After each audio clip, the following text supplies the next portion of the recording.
Good evening, everyone. I'm Brian Trumbore with your nightly review for Tuesday, April 16. It's 4:02 p.m. Eastern Time. So let's try and review what's happened the last 24 hours. I'm just going to stick to the market for the most extent.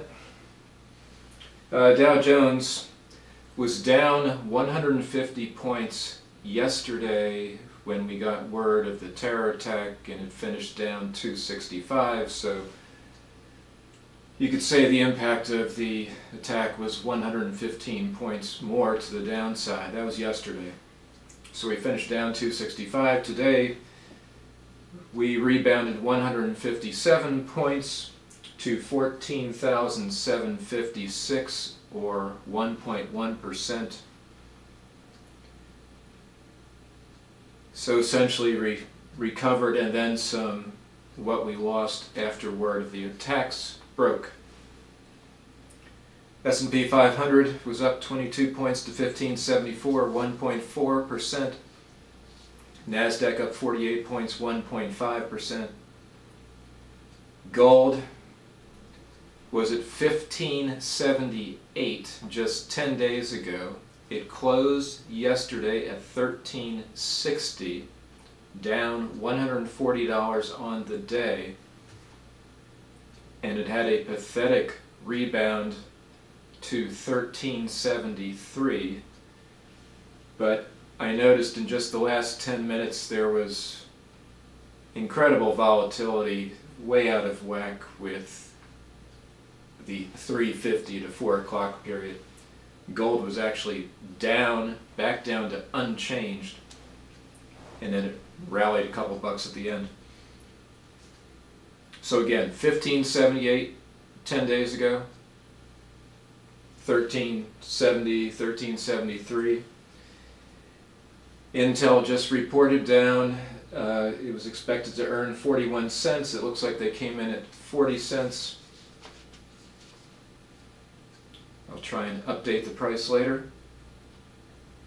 Okay, oil was unchanged at 88.70, 10-year Treasury 1.73%. The Consumer Price Index for March came in minus 0.2%. Ex-food and energy up 0.1%. For the last 12 months, the CPI is up only 1.5%. Ex-food and energy, or the core, up 1.9%. So just as with the producer price data of last week, inflation certainly is not an issue. And that's had something to do with the gold price. I'll get more into that in just a second. On the earnings front, Goldman Sachs finished down $2.50. Its earnings beat, but the advisory revenues were flat. Trading revenues fell 10% year on year. And the CFO said that March was not good after a strong start to the year. Coca-Cola and Johnson & Johnson both beat and both rallied. Coke up $2.20, 25 cents, and Johnson & Johnson up $1.70. But I did check, both of them are now trading with trailing price earnings multiples at the ratio of 21. So 21 PE trailing. On forward earnings, about 15, 16 multiple. So they're not cheap. I'm not saying they should go down. I'm just saying they're not cheap any longer. March housing starts came in, highest level since June of 2008, 1.04 million units on an annualized basis, so that's good, but building permits, future activity, fell 4% in March, worse than expected. factory production in March, that was released today. It fell 0.1%. That was not good. Total industrial production rose 0.4%. However, that was due to the colder than normal temperatures, which drove the biggest gains in electricity and natural gas use in 6 years. The International Monetary Fund released its twice yearly World Economic Outlook today. It is still negative on Europe and in Japan and the US as far as their ability to reduce public sector deficits and debt. The IMF said, specifically Olivier Blanchard, their chief economist, said, quote, given the strong interconnections between countries, an uneven recovery is also a dangerous one. Some tail risks have decreased, but it is not time for policymakers to relax. Blanchard repeated the comments of Christine Lagarde, IMF Managing Director, about the three-speed global economy. Emerging market and developing economies are still going strong, but in advanced economies there appears to be a growing bifurcation between the United States on one hand and the Eurozone on the other. So the IMF revised down its 2013 global growth forecast 0.2 percentage points to 3.3% and kept the 2014 forecast constant at 4%. The IMF expects the U.S. to grow 1.9% this year and 3% next, while the Eurozone will contract 0.3% in 2013 and grow at a rate of 1.1% in 2014. That 0.3 contraction matches the European Commission's own forecast. While it said the recovery globally would be bumpy, the IMF said global economic prospects have improved. Activity is expected to gradually accelerate starting in the second half of 2013. As to China, the IMF is still forecasting growth this year of 8% and 8.2% in 2014, both of which would be better than last year's 7.8%. Okay, turning back to gold. Just want to read you some quotes. Andrew People of the Wall Street Journal, a perfect storm seems to have triggered gold's slide. Confirmation that Cyprus is considering selling some of its gold reserves to reduce its debt burden has triggered fears other Eurozone countries with larger reserves might follow suit. In recent weeks, previous bullish analysts, notably Goldman Sachs, have turned negative on gold. Outflows from gold exchange traded funds so far this year are equivalent to 80% of inflows. Again, its outflows are equivalent to 80% of inflows into such products during 2012. After Friday's plunge, sentiment worsened further on Monday after China, home to many physical buyers of gold, published worse than expected economic data. Still, none of these arguments is wholly convincing. Cyprus Central Bank has yet to agree to sell its gold. In other ways, the timing of gold's slide seems odd.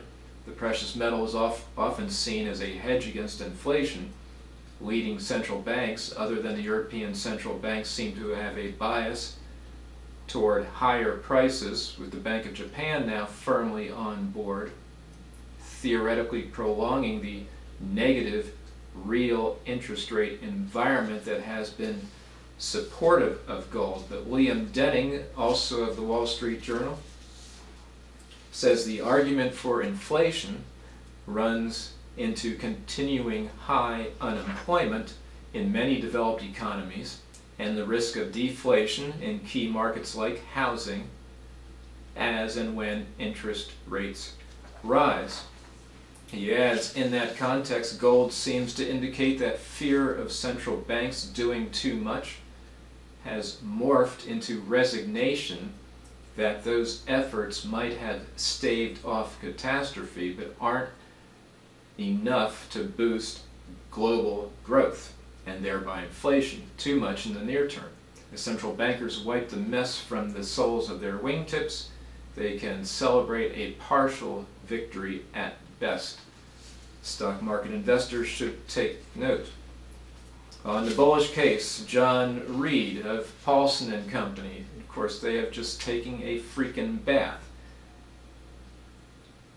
Reed, his Paulson's partner, said that the fund had not changed its long-term thesis on gold, arguing that quantitative easing by the world's central banks would ultimately lead to higher inflation. Federal governments have been printing money at an unprecedented rate, creating demand for gold as an alternative currency. It is this expectation of global paper currency debasement which makes gold an attractive long-term investment. More than half of Paulson and Company's assets are denominated in gold, including the great majority of Mr. Paulson's own fortune.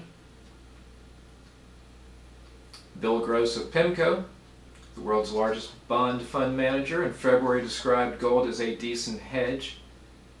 Okay, so I made a bad call, he admitted in a tweet on Monday, but added that he would still buy gold here.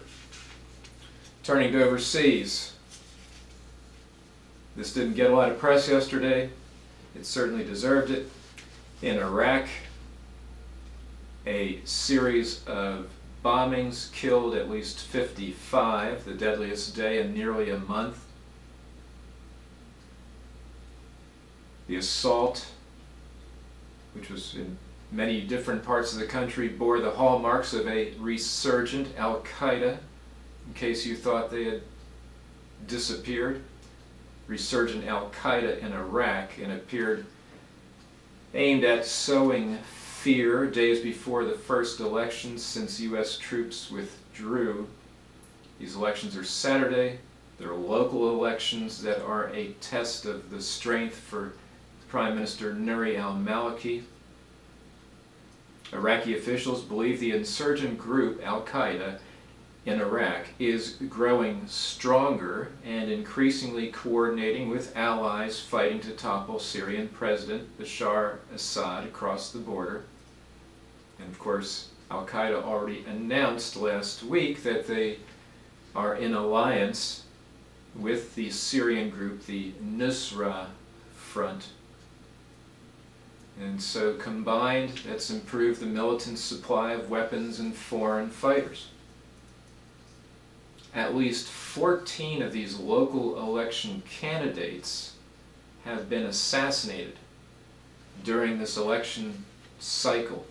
And what was really distressing yesterday is 2 car bombs exploded in a parking lot near the very heavily guarded entrances to Baghdad International Airport. At least 3 people were killed there. In Syria, at least 2,300 people have died under torture in Syria's prisons since the outbreak of the war. That's according to the Syrian Network for Human Rights. The real number may be far higher, it adds, as there are prisons torturing people to death and then throwing away the bodies in vacant land or rivers.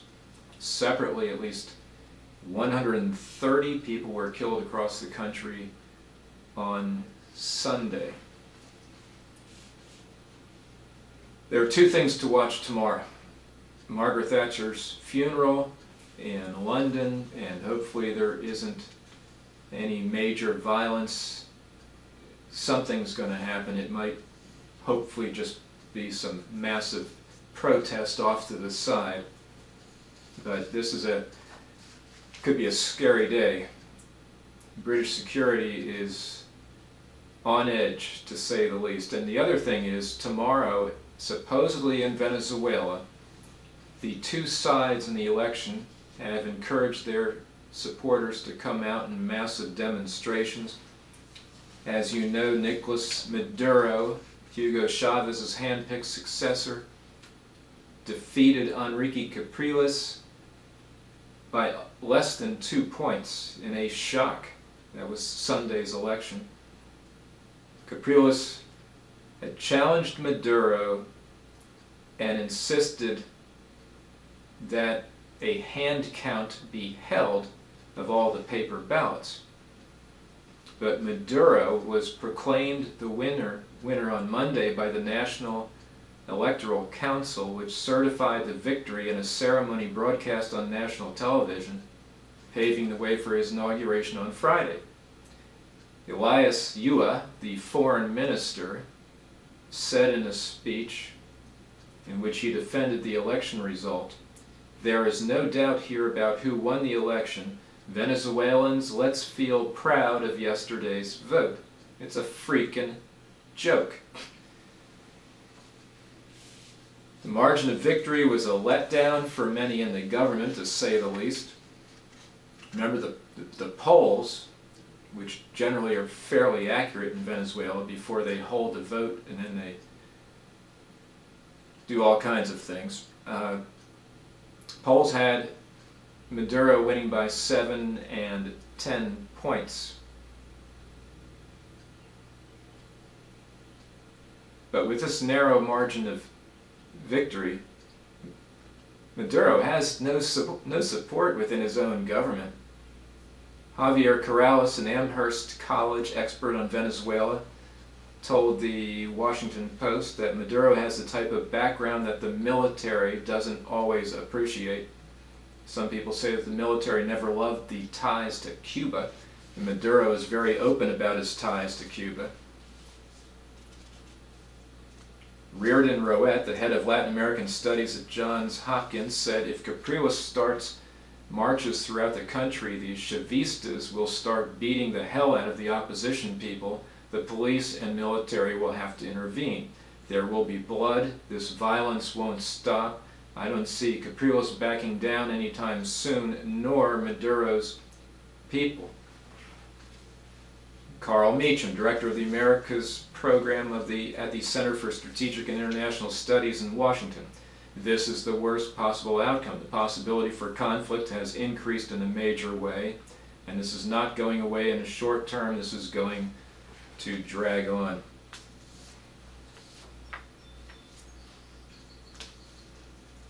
One of the problems is that Capriles has vowed to end Venezuela's $4 billion a year oil gift to Cuba and the Castros. Maduro thinks he's going to be able to keep that program going, but there's no way. There are food shortages in Venezuela despite their tremendous oil wealth. Well, that's all for today. I'll be back with you tomorrow, Wednesday. For more stuff, go to stocksandnews.com. Remember that.